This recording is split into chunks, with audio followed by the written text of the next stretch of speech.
76 minutes de Michael Powell à se mettre sous l'œil, ça ne peut pas faire de mal. Le film est court, il fait encore partie de ces Kodak Wikis avec lesquels le cinéaste anglais a appris son métier au début de sa carrière. The Phantom Light est une histoire de gardien de phare.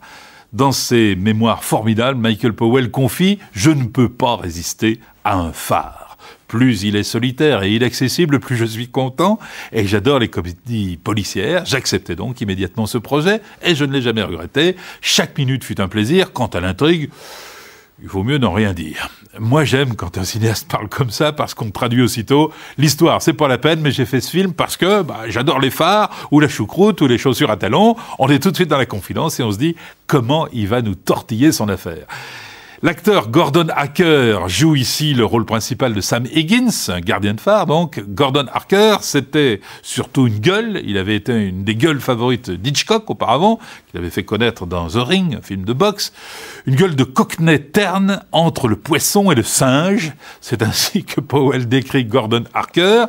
Bref, un visage attractif, fait pour les gros plans. Or, ça tombe bien, dans un phare, il n'y a pas beaucoup de place et les gros plans, ça vaut mieux.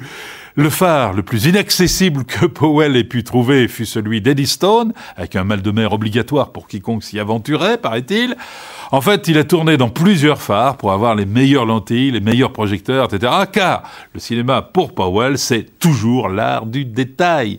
Même si, à la Gaumont British de Michael Balcon, il valait mieux ne pas traîner, Powell considérait cette période comme une sorte de purgatoire. Pourtant, je ne sais pas pourquoi, il y a quelque chose de poétique dans cette histoire néo-policière, donc poétique façon surréaliste, car le rôle féminin du film est tenu par l'actrice Benny Hale, dont on voit beaucoup les jambes dans le film. Elle porte une mini-jupe déjà, en 1935.